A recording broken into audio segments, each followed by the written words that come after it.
ओम परमात्मने नमः।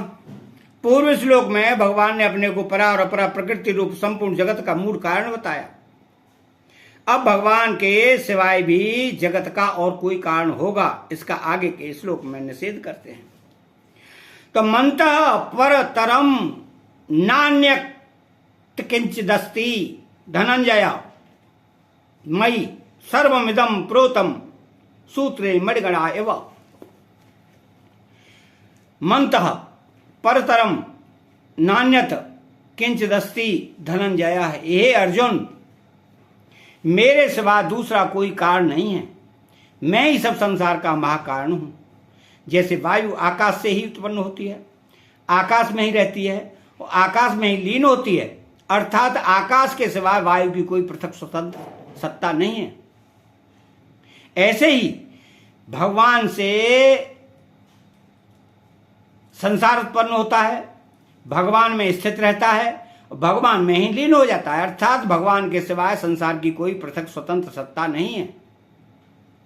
यहां परतरम कहकर सबका मूल कारण बताया गया है। मूल कारण के आगे कोई कारण नहीं है, अर्थात मूल कारण का कोई उत्पादक नहीं है, भगवान ही सबके मूल कारण हैं।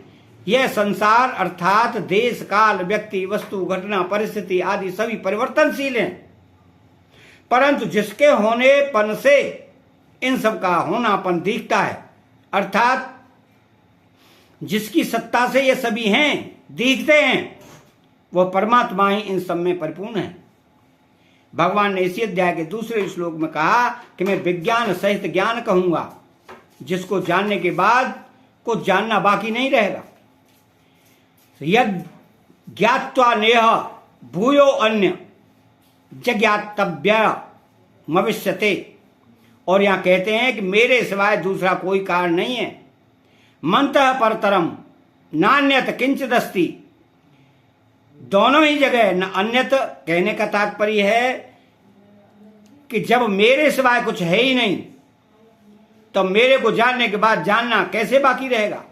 अतः भगवान ने यहां मयि सर्वमिदं प्रोतम और आगे वासुदेव सर्वम सद सच्चा अहम, जो कार्य होता है वह कारण के सिवाय अपनी कोई स्वतंत्र सत्ता नहीं रखता। वास्तव में कारण ही कार्य रूप से दिखता है। इस प्रकार जब कारण का ज्ञान हो जाएगा तब कार्य कारण में लीन हो जाएगा, अर्थात कार्य की अलग सत्ता प्रतीत नहीं होगी और एक परमात्मा के सिवाय अन्य कोई कारण नहीं है, ऐसा अनुभव स्वतः हो जाएगा। तो मयि सर्वमिदं प्रोतम सूत्रे मणिगणा एव। यह सारा संसार सूत में सूत की ही मणियों की तरह मेरे में पिरोया हुआ है, अर्थात मैं ही सारे संसार में अनुस्यूत यानी व्याप्त हूं। जैसे सूत से बनी मणियों में और सूत में सूत के सिवाय अन्य कुछ नहीं है, ऐसे ही संसार में मेरे सिवाय अन्य कोई तत्व नहीं है। तात्पर्य है कि मेरे सूत में सूत की मणियां पिरोई गई हों तो दिखने में मणियां और सूत अलग अलग दिखते हैं, पर वास्तव में उनमें सूत एक ही होता है। ऐसे ही संसार में जितने प्राणी हैं वे सभी नाम रूप आकृति आदि से अलग अलग दिखते हैं, पर वास्तव में उनमें व्याप्त रहने वाला चेतन तत्व एक ही है। वह चेतन तत्व मैं ही हूं।